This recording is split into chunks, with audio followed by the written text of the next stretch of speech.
देवकी और वसुदेव के विवाह के समय आकाशवाणी हुई थी कि देवकी के गर्भ से जन्म लेने वाली 8वीं संतान कंस का वध करेगी।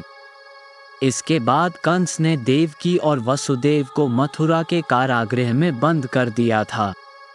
कारागृह में कंस ने देवकी और वसुदेव की 7 संतानों का वध कर दिया।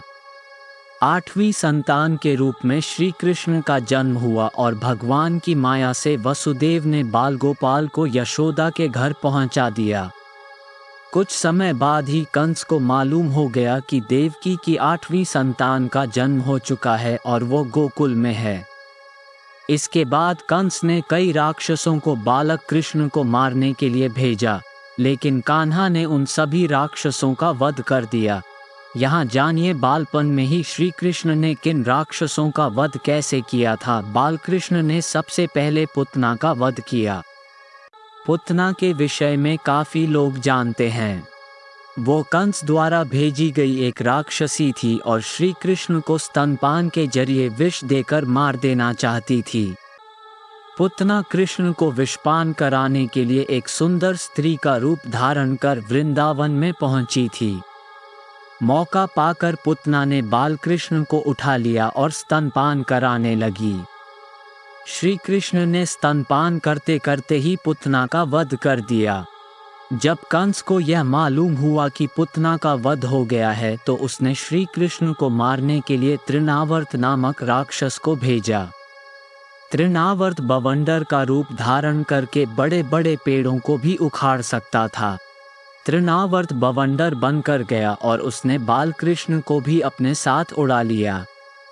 इसके बाद श्री कृष्ण ने अपना भार बहुत बढ़ा लिया, जिसे तृणावर्त भी संभाल नहीं पाया। जब बवंडर शांत हुआ तो बाल कृष्ण ने राक्षस का गला पकड़कर उसका वध कर दिया। जब कंस को मालूम हुआ कि कृष्ण ने पुतना के बाद तृणावर्त का भी वध कर दिया है, तब उसने वत्सासुर को भेजा। वत्सासुर एक बछड़े का रूप धारण करके श्री कृष्ण की गायों के साथ मिल गया। कान्हा उस समय गायों का चरा रहे थे। बाल कृष्ण ने उस बछड़े के रूप में दैत्य को पहचान लिया और उसकी पूंछ पकड़ घुमाया और एक वृक्ष पर पटक दिया। यहीं उस दैत्य का वध हो गया। वत्सासुर के बाद कंस ने बकासुर को भेजा। बकासुर एक बगुले का रूप धारण करके श्री कृष्ण को मारने के लिए पहुंचा था। उस समय कान्हा और सभी बालक खेल रहे थे। तब बगुले ने कृष्ण को निगल लिया और कुछ ही देर बाद कान्हा ने उस बगुले को चीरकर उसका वध कर दिया। बकासुर के वध के बाद कंस ने कान्हा को मारने के लिए अघासुर को भेजा। अघासुर पुतना और बकासुर का छोटा भाई था।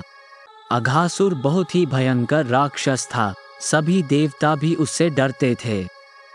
अघासुर ने कृष्ण को मारने के लिए विशाल अजगर का रूप धारण किया। इसी रूप में अघासुर अपना मुंह खोलकर रास्ते में ऐसे बन गया जैसे कोई गुफा हो। उस समय श्री कृष्ण और सभी बालक वहां खेल रहे थे। एक बड़ी गुफा देखकर सभी बालकों ने उसमें प्रवेश करने का मन बनाया। सभी ग्वाले और कृष्ण आदि उस गुफा में घुस गए। मौका पाकर अघासुर ने अपना मुंह बंद कर लिया।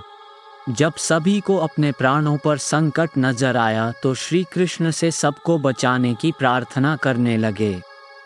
तभी कृष्ण ने अपना शरीर तेजी से बढ़ाना शुरू कर दिया।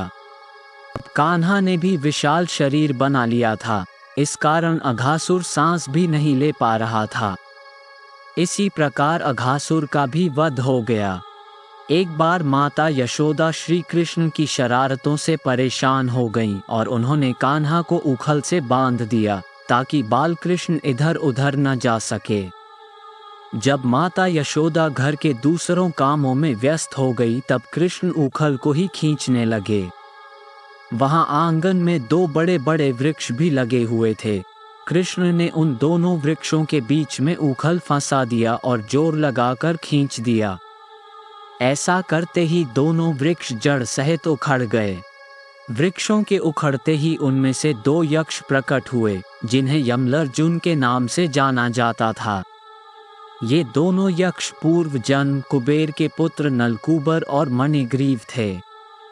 इन दोनों ने एक बार देवर्षि नारद का अपमान कर दिया था। इस कारण देवर्षि ने इन्हें वृक्ष बनने का शाप दे दिया था। श्री कृष्ण ने वृक्षों को उखाड़कर इन दोनों यक्षों का उद्धार किया। आज का वीडियो आपको पसंद आया है तो लाइक करें, शेयर करें, सब्सक्राइब करें।